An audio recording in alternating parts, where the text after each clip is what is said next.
is money, hey, Benny is money, hey, Benny is money, c'est la révision des comptes, hey, Benny is money, hey, Benny is money, hey, Benny is money, c'est la révision des comptes, hey, Benny Mimosa, Benny Two Belts, Benny best in the world, l'univers au complet, Monday night Benny, Friday night Benny, 2 fois semaine on est béni par notre sauveur qui est béni, on se croise les doigts pour un actif, on a déjà des passifs, une clap de golf pour Benny, une clap de golf pour Benny, Benny is money, hey, Benny is money, hey, Benny is money, c'est la révision des comptes, hey. C'est la révision des comptes, hey.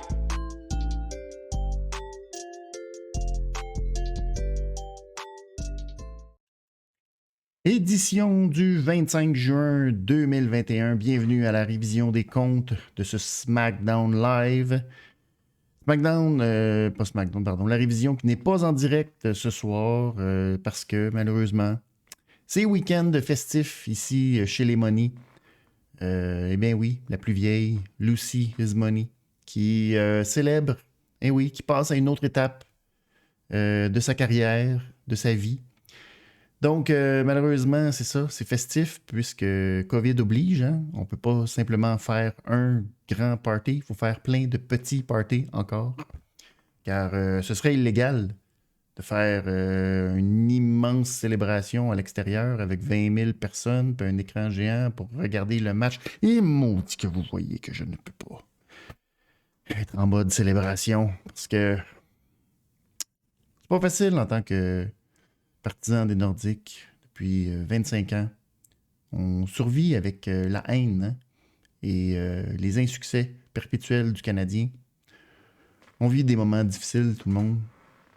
On est maintenant obligé de laisser tous nos espoirs au Lightning de Tampa Bay, nous empêcher de vivre l'horreur. Un été horrible. COVID qui provoque des choses immensément tristes. Alors on survit. Et on célèbre. Et on est là avec la révision des comptes de ce SmackDown. Donc, bon samedi matin à tous ceux qui nous écoutent avec un petit café. Ce SmackDown qui ne passera pas à l'histoire. C'est assez déprimant. Beaucoup de matchs réchauffés au micro-ondes. Parce qu'à un moment donné, il faut faire le ménage des Tupperware qui traînent dans le frigidaire. Et SmackDown, je te dis que il y en a du Tupperware qui traîne dans le frigidaire. Mais il y a quand même des belles perles, ne vous inquiétez pas. 2 perles particulièrement, mais des belles perles pour nous donner du matériel pour jaser ce soir avec vous.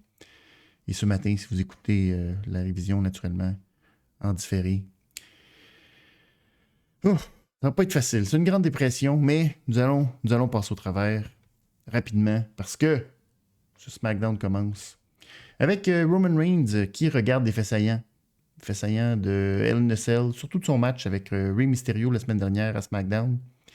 Et c'est sur un ton de musique dramatique, parce que qui dit Hell in a Cell dit ouf que c'était dramatique. Hein? Alors on revient et puis Petit Paul qui parle avec Roman, lui dit t'inquiète pas, tous tes anciens adversaires à l'hôpital, il t'acknowledge. Vous êtes juste les Mysterio. Parce que là, c'est beaucoup, tous ces anciens adversaires. Mais je te promets les Mysterio de l'hôpital. Il t'acknowledge. T'acknowledge, mon Roman. Jimmy Uso arrive. Jimmy Uso. Donc, il vient au rapport et il n'a pas des bonnes nouvelles pour Roman. Malheureusement, Jay ne sera pas là. Et ne sera pas là ni ce soir, ni pour un bout, on dirait. Il ne veut pas revenir.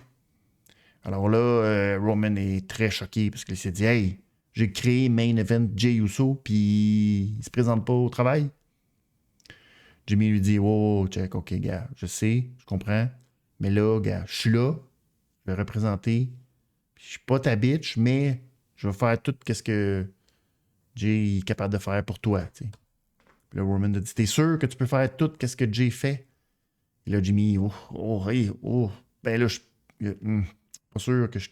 Tout, pas sûr, tu sais. » Puis il dit, ouais, tu m'avais dit que oui, qu'est-ce que tu... Puis il dit, ouais, ben, OK, je vais faire tout ce que Jay fait. Puis il dit, Prouve-le. Oh oh! Tout un défi pour Jimmy de prouver à Roman qu'il est capable d'être lui aussi une deuxième main droite. C'est comme ça que commence ce SmackDown. Alors Jimmy qui devra prouver qu'il est une deuxième main droite. Pas facile. Alors on commence immédiatement. Premier match. Bianca Belair et Cesaro qui affrontent Seth Rollins et Bayley. Eh oui, parce que des match-ups originales, c'est pas à SmackDown qu'on va trouver ça. Hein? Alors, Bianca qui fait son entrée et nous fait une belle promo pour nous dire que depuis Hell in a Cell, elle célèbre. Elle célèbre, elle célèbre, elle ne fait que célébrer, incapable de s'arrêter de célébrer. Parce que même si Bayley a tout essayé, les marches, les échelles, les kendo sticks, les chaises, rien n'a réussi, même pas ses propres cheveux, contre elle. Bayley n'a pas réussi à utiliser aucune arme dans le Hell in a Cell pour vaincre Bianca Belair. Donc, elle est tout sourire et elle est un message d'espoir pour tous ceux qui sont victimes de bully. Eh bien, elle a vaincu sa bully Bayley Bully. Ding dong, the witch is dead. Elle est allée de cette petite ritournelle. Je trouvais ça un petit peu... c'est correct de célébrer comme ça, mais son mari Montez souffre depuis des semaines de toutes ces attaques d'autisme. C'est pas très gentil, ça. Je trouve que ça manque un peu de respect envers son mari. Je dis ça de même. Seth Rollins arrive et Seth Rollins qui, ben oui, tout bonnement. Seth, il veut célébrer lui aussi parce qu'il se dit, hey, tu sais, moi aussi, j'ai eu une belle victoire à Hell in a Cell. Plus grosse victoire que toi. Toi, t'as gagné, mais par chance un peu, hein, faut le dire. Mais là, Bianca est pas super contente d'entendre ces mots. Alors là, Seth lui dit, hey, c'est le moment, on se fait un high five, high five. Là, Bianca dit non, je pense pas qu'on va se faire des high five parce que tu sais qu'on s'affronte ce soir. Puis elle dit oui, je sais, mais là, quand tu vas être à terre, tu vas perdre parce que t'es trop poche, on pourra pas se faire des high five. Fait qu'on est mieux de se faire un high five tout de suite. Et là, ben, je te dis que là, ça choque. Mais Bayley fait son entrée, Bayley arrive pour dire qu'elle voulait féliciter Bianca Belair de sa victoire, mais que là, tout son laïus de début d'émission, ben là, ça a fait qu'elle trouve que Bianca se vante pas mal. Fait que non, ça y tente plus. Mais là, elle parle un peu d'en face à Bianca. Bianca réplique avec un petit punch. Seth tente de les arrêter. Ça permet à Bayley de continuer l'attaque. Cesaro finalement arrive. Et là, ben, c'est la bataille qui commence. Et Cesaro envoie Rollins en bas du ring. Bayley envoie Bianca Belair en bas du ring. Alors là, Bayley se retourne vers Cesaro et dit « C'est tout de ta faute, ça. T'as tout détruit, mon ding-dong. Hello. Tout allait bien. Puis là, t'as tout détruit. C'est tout de ta faute. » Et là, Bianca est arrivée à s'y jeter comme dans les bras de Cesaro, qu'il l'a comme un peu soigné, puis paf, donne un beau, presque un drop kick en tandem sur Bayley pour la chasser du ring et nous amener à la pause. Ce qui va nous amener finalement au match. On avait-tu hâte à ce match entre Bianca Belair et Cesaro. Les deux ont largement le dessus en début de match. Finalement, c'est Rollins qui va reprendre, mais Cesaro va s'en sortir et donner le hot tag à Bianca Belair qui est de feu de flamme. Bayley se sauve du ring pour éviter tout ça et il va envoyer Belair dans la barricade et ensuite dans le poteau. Ça va nous amener à la pause. Finalement, Bianca va réussir à donner le tag à Cesaro qui là se met à swinger Rollins. Let's go. Corkscrew uppercut. Un compte de 2. Finalement, il tente le neutralizer, mais Bayley va lui sauter dans les bras. Donc là, ça l'empêche de faire son move. Rollins va reprendre le dessus. Finalement, Bianca va empêcher le tomber. Rollins, ça va le fâcher énormément. Finalement, il donne le tag à Bayley, mais Bayley était comme pas sûr de vouloir revenir dans le ring, parce que c'est un peu confus. Finalement, Rollins et Cesaro se battent à l'extérieur pendant que Bianca place Bayley pour le KOD. Rollins rentre, et là, ben, il veut sauver le Cesaro, on dirait. Et là, il rentre dans le ring, et il recule, puis en reculant, Bayley il fait tomber très maladroitement, malheureusement. Bayley des épaules de Bianca. Et là, ben, la distraction permet finalement à Bayley de reprendre le dessus et de faire son Rose Plant pour la victoire. Êtes-vous excité de ce match? Beau tag team match. Ce Ce qui est très dommage, c'est que c'est ça. Ça ne fait que perpétuer les éternelles mêmes rivalités qui mènent pas à grand-chose, malheureusement. Ça fait comme beaucoup trop souvent qu'on voit ces matchs-là. Alors malheureusement, je mets ça dans la colonne des passifs. Et je donne un éternel 3$ sur 5. Match ordinaire. Ben, ordinaire. Oui, il ne s'est pas passé énormément de choses. Et résultat assez prévisible. Donc, victoire de Rollins et de Bayley. Par la suite, on a eu un petit segment, Jimmy Youssouf. Elle ne sent pas devant la loge de Roman Reigns. Il ne sait pas trop quoi faire. Qu'est-ce qu'il va faire, le pauvre Jimmy? Comment il va faire pour prouver à Roman? C'est très difficile. Alors, Paul Heyman sort de la loge et puis là, il dit « Hey, Paul! Comment je peux faire pour prouver à Roman que moi aussi je peux être un right-hand man? » Alors, il dit « Ben, tu sais, je veux dire, Roman, ce qu'il aime, c'est du monde qui gagne. Fait que t'es mieux de gagner un match. » Il a dit « Oui, mais qui? Mais quoi? Ah! » Fait que là, Paul, il dit « Ah, gars, on va t'organiser un match. Mais t'es mieux de gagner. Sinon... » Oh. Et je te dis que Paul, tout un booker, Paul, hein, on le sait. Ça va être tout un succès, ouais. Vous allez voir ça plus tard. Ouhou. Donc, segment suivant, on a le couronnement. Le couronnement de Shinsuke Nakamura. Et oui, il est le roi. Attendez que je vous montre ces images ahurissantes de Shinsuke Nakamura, qui est présenté par naturellement Rick Boogs, avec la couronne dans le ring, puis le trône, puis toute la patente. C'est de toute beauté parce que Shinsuke Nakamura est de blanc vêtu. C'est donc dire que la couronne vient aussi avec un bidet royal, j'ai l'impression. Alors, Shinsuke, tout feu, tout flamme, Pat McAfee, lui, clairement, en a fait dans ses shorts. Tellement incroyable, il monte sur, ça c'est Pat McAfee, monté sur sa chaise. Et là, en fait, Stone Cold Steve Austin avec des bouteilles d'eau. Ouah, il capote. C'est incroyable, tout un segment, vive le roi. Tout ça, vous vous dites, ah, il s'est passé quelque chose d'incroyable. Non, rien d'incroyable dans ça. Ce n'était qu'une présentation très ordinaire, sauf que... Alerte, alerte, alerte awards. Alerte, alerte, alerte awards. Alerte, alerte, alerte awards. Si vous vouliez voir l'un des plus grands segments de l'histoire du jeu théâtral, Baron Corbin, parce que Baron Corbin n'est plus le roi, il est redevenu Baron Corbin. Chandail noir, délavé, pantalon noir, d'une tristesse épouvantable. Il regardait ça dans un écran de télévision, puis là, Kayla est arrivée, puis il a dit King... Oh, m'excuse, je voulais pas dire... Je voulais dire Baron Corbin. Comment tu... Puis là, il a dit, j'ai tout perdu, j'ai mes comptes, plus rien. C'est quoi le but de tout ça?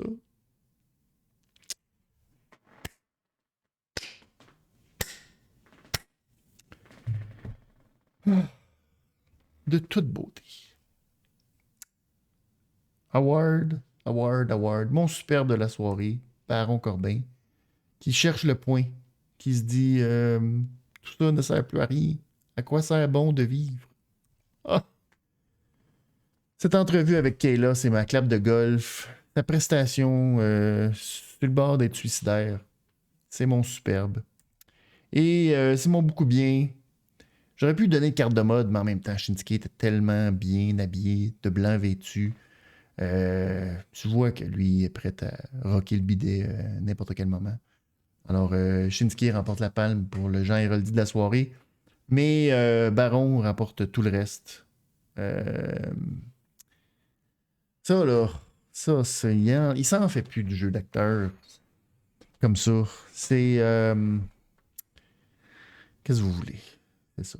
Mais en même temps, Baron a juste perdu sa couronne en caoutchouc. qu'il détenait depuis septembre 2019. Alors pour ça, il se mérite aussi une grosse nouille. Tiens, t'as tout compris, mon baron. Tu mérites tout. Tout. Prochain segment, nous avons... Est-ce qu'on a déjà... Ah oui. On a déjà le match entre Biggie et Apollo, mais juste avant, on a Sonya Deville et Adam Pearce qui se font surprendre dans leur bureau. Eux autres, ils rockent la toune de Shinsuke Nakamura, puis sont de même. Puis là, ils ont l'air de deux beaux oufs. Et là, ben, Seth Rollins arrive. Et Seth Rollins nous dit que Roman aura une annonce à faire ce soir. Et c'est sûrement le sujet du prochain challenger, le prochain adversaire de Roman. Et là, je commence déjà un peu à pomper. Seth Rollins nous dit arrêtez de chercher, vous l'avez devant vous. Je suis prêt comme jamais je n'ai été prêt auparavant pour ce défi. Et il n'y a personne qui le mérite plus que moi.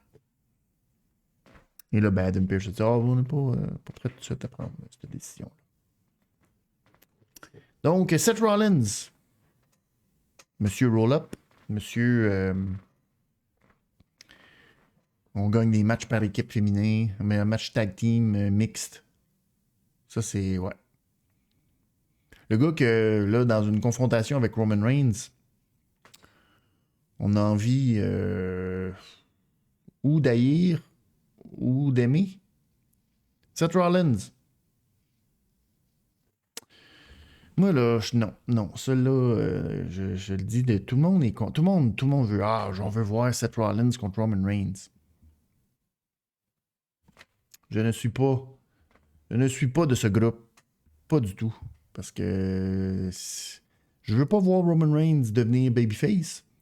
Et je veux pas voir Seth Rollins devenir babyface comme ça, dans un... Non.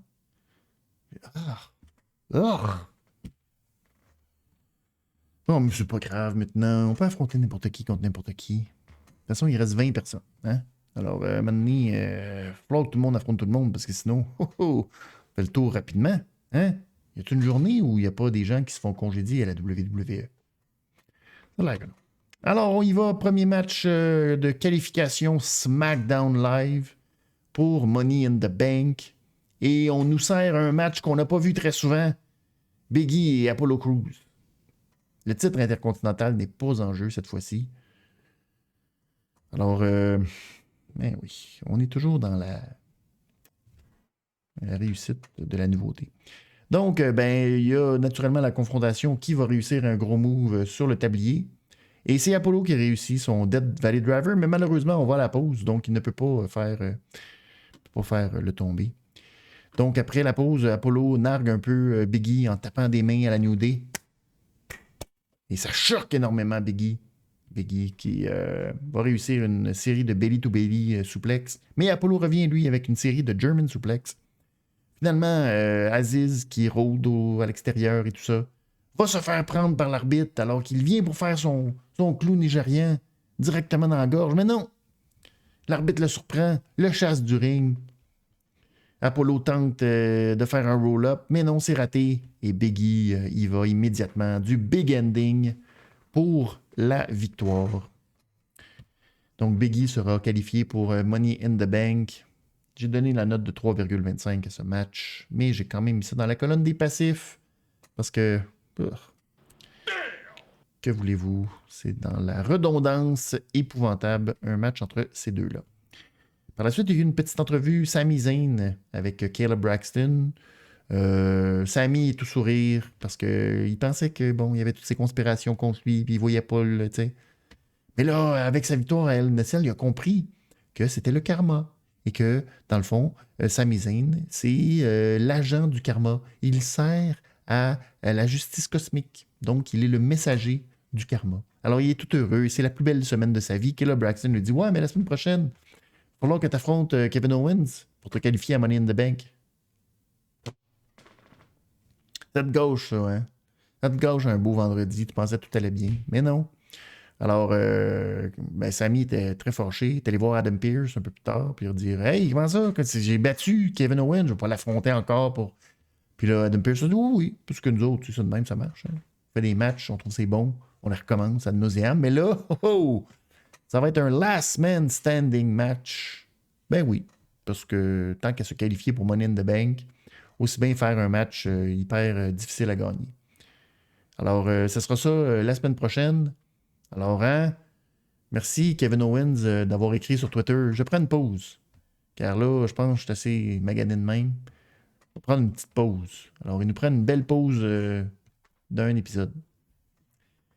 C'est ça. Ben, en même temps, Kevin, c'est un gars qui se bat tout le temps. Rien faire d'autre. Il s'est dit, je vais prendre une pause. Puis là, après un épisode, il dit, faut rester de même. Il faut que je me batte.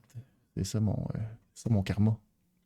Alors, ben justement, Sami Zayn a dit à Adam Pearce, ouais, ben, tu sais quoi, tu joues un jeu très dangereux. Pas avec moi, avec le karma. Oh là là là là. Donc, pendant ce temps, Sonya Deville, elle, était dans le ring. Et elle attendait, justement, de faire une grande annonce. C'est à ce moment-là que nous autres, on a appris que ben, Paul Heyman, c'était un bon booker. Il a booké Jimmy Uso face à Dolph Ziggler. Quel défi incroyable. Donc, Sonya Deville va nous annoncer qui sera dans le match de Money in the Bank du côté féminin. Parce qu'il ne faut pas oublier hein, que c'est mince le nombre de lutteuses à SmackDown. Alors, pas besoin de se qualifier. Carmella! Bravo, Carmella! Carmella qui dit, ben oui, je suis qualifiée. Elle sort, elle apprécie la qualification, mais elle dit, ben c'est parce que je suis la plus belle de la WWE, alors c'est sûr que je mérite ma qualification, mais j'aimerais que tu me présentes comme telle. Et là, ben Liv Morgan, très choquée, elle dit, comment ça? Tu veux juste dire que t'es belle, puis ça te qualifie? C'est quoi cette histoire-là? Je t'ai battu la semaine passée. Ben, elle oublie de dire, par exemple, qu'elle a perdu il y a 2 semaines, mais ça, c'est pas grave. C'est pas important. Fait que là, elle donne une bonne claque à Carmella. Et là, Sonya les intercepte. Elle dit, calmez-vous. Là, Carmella, t'es qualifié, t'inquiète pas. Mais Liv, si tu veux te qualifier, toi, ben, prouve-moi que t'es capable de te qualifier. C'est chiant. Je donne un gros passif à ce segment. C'est épouvantable de faire ça à Liv Morgan, qui a battu Carmella, mais ça a l'air que c'est pas suffisant. Alors, match suivant, naturellement. C'est comme ça que ça part. Liv Morgan contre Carmella. Et Carmella, elle, tout le long du match, veut que Michael Cole répète à nauséam qu'elle est la plus belle, elle est la plus belle. C'est comme Blanche-Neige un peu dans son miroir ou la reine, je sais plus. En tout cas. Bref, Natalia et Tamina regardent le match en coulisses. Et Howard, c'est la contravention de style. Je pensais que ce serait Sonya Deville avec son look écolière, genou troué. Mais non, il m'a dit Natalia et Tamina. Ouf, pour qu'elles nous ont présenté comme habits de je regarde la lutte à la TV. La seule tâche qu'elles ont eue à SmackDown. D'après moi, je ne savais pas qu'il fallait qu'ils s'habillent pour. C'est dommage. Donc, Liv a réussi son Oblivion, mais Carmella a réussi à mettre son pied sur la corde. Donc, ce n'était pas assez pour la victoire. Finalement, Liv était juchée sur la 3e corde. Alors, Carmella a voulu faire un Hurricane Rana, mais a tellement roulé que Liv a passé tout droit et passé par-dessus pour faire un roll-up. Donc, un roll-up de la 3e corde pour la victoire. Liv Morgan qui passe donc... on ne sait pas. En fait, on s'est dit ça doit être un match de qualification pour elle, mais c'est pas clair. Elle a juste prouvé à Sonya Deville que peut-être elle était capable de battre quelqu'un qui va être qualifié. Mais là, est-ce que ça qualifie Liv Morgan? On l'apprendra sûrement sur les réseaux sociaux. Hein, c'est logique. 2,75$ à ce match. Et... un autre passif. Rien de moins. Prochain match de la soirée, on a Jimmy Uso. C'est Dolph Ziggler. Ça va prouver à Roman Reigns que, ouf, Dolph, c'est un ancien champion, hein. Pas l'oublier. Des fois, on l'oublie, c'est vite qu'on l'oublie. Donc, malheureusement pour Jimmy, qui veut lui aussi être main event Jimmy Uso, il se bat à 21h30, donc difficile pour lui, hein. Il ne pourra pas, malheureusement. Il est tout feu, tout flamme, ça va bien. Il garoche Dolph à l'extérieur, il l'envoie bien haut par-dessus sa 3e corde, ça va bien. Mais là, il fait un suicide dive. Alors, Robert Roode, qui accompagnait Dolph Ziggler, pousse Dolph. Jimmy arrive à pleine... à tout rompre. Et pousse Robert Roode en suicide dive par-dessus la table des commentateurs. Mais là, ça permet à Dolph de revenir zigzag directement sur les marches. Et là, on se dit, mon Dieu, c'est impossible. Jimmy ne pourra pas survivre à ça. On revient de la pause. Et là, ben, finalement, Jimmy a survécu. Réussit un super kick un peu de nulle part. 1, 2, et là, 3. 3. Oh, 3. Yeah! Jimmy Uso a gagné. Oh, whoop-pidou, on est tout heureux. Je mets ça dans la colonne des passifs. 3$ sur 5.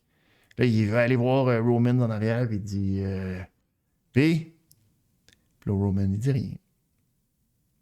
Il rentre sur le ring parce que c'est le moment de son annonce. Puis là, Paul, là, Jimmy, il dit je vais sortir avec. Puis là, Paul, il dit non, gars. On réglera ça plus tard.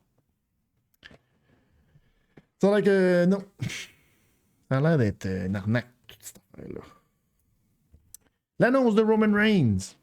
Mais tout d'abord, on va aller au tableau. Allons au tableau. Voir qu'est-ce qu'il y en a pour ce SmackDown de ce soir. Oups, j'ai pas de bon tableau. Et boy. On va retrouver le tableau. Ce sera pas très long. Alors, ce soir, ben, dure soirée pour SmackDown. Soyons francs. C'est pas comme ça qu'on va... comme ça qu'on va attirer des foules à SmackDown, malheureusement. Alors, seulement 2 actifs, beaucoup de passifs. Un maigre 2,25 sur 5. Mais, ce que vous voyez de positif, c'est que l'annonce de Roman Reigns, c'est positif. Disons ça comme ça. Mais là, pas de farce. On nous présente les faits saillants de toutes les varlopes que Roman a fait subir au Mysterio. Et là, ben, la foule en canne n'arrête plus de nous dire que Roman suck. Et là, Paul répond à la foule en canne, plus capable. Tu sais, là, on arrive, là. Oh. Il nous reste juste 3 semaines à subir le Thunderdome, mais là, c'est... Wow. C'est très plate. Paul nous fait la nomenclature de tous ceux que Roman Reigns a battus. Et là, il va même dire que... Il les nomme tous, à partir de Fiend. Puis, pour vrai, s'il y avait eu une foule, Heyman se serait fait crier boring. Et ça, ça se peut pas. Mais c'est ça pareil. Alors, tout ça va culminer avec le fait que il ne reste plus personne. Il ne reste plus personne. Le jour où la WWE a encore une fois congédié, mis fin au contrat de presque une dizaine de lutteurs. J'ai pas fait le décompte, mais dont Everrise. C'est quasiment... Si j'étais lutteur, puis j'entends ça, puis je fais, ouais, ben c'est sûr, hein, il n'y a plus personne. C'est sûr, on est tous dehors. Parce que c'est le fun, on essaie de faire des affaires, mais vous autres, ça vous tente plus, c'est fini, bye, ciao. Alors, au lieu de créer de nouvelles vedettes, eh bien... On this day, I see clearly. On nous ramène, ben oui. Edge maintenant avec une grosse barbe. Ben oui, Edge la grosse barbe. Il arrive dans le ring, tout feu, tout flamme, ça se bat. Finalement, Roman revient avec un Superman Punch. Mais c'est pas suffisant pour... il prend une chaise, amène une chaise dans le ring. Mais là, Edge revient tout de suite. Pouf, Spear! Et ben là, Edge prend la chaise, va chercher une autre chaise, veut faire un concerto. Jimmy vient sauver son cousin. Finalement, Jimmy passe au travers de la barricade parce que Edge lui fait un spear au travers de la barricade. On this day, I see clearly. Roman se sauve. Et là, Edge, pendant que Roman est sur la barricade, Edge regarde la hard cam et dit Roman, where are you? Il est juste là.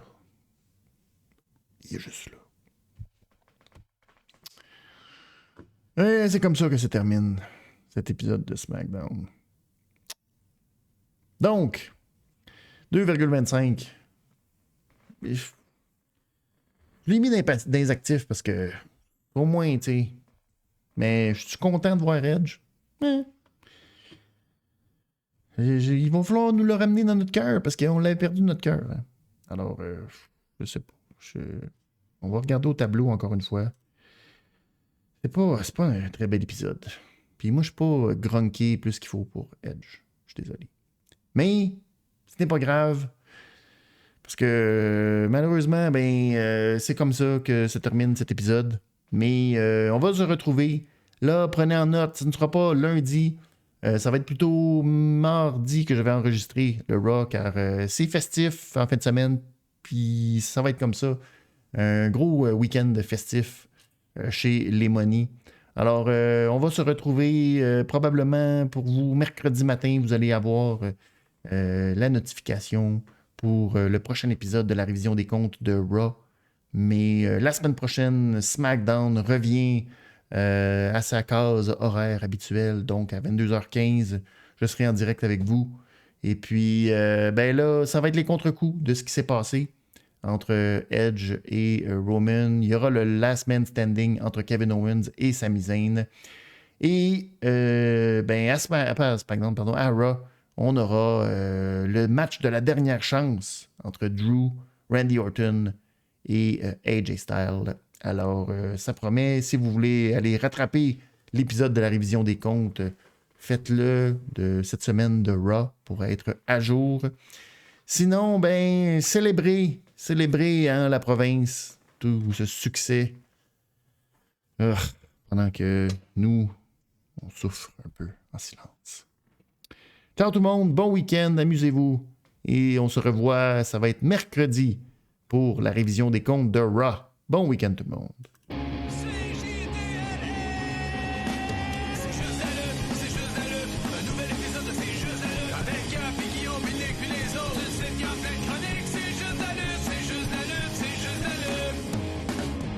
I'm a genius!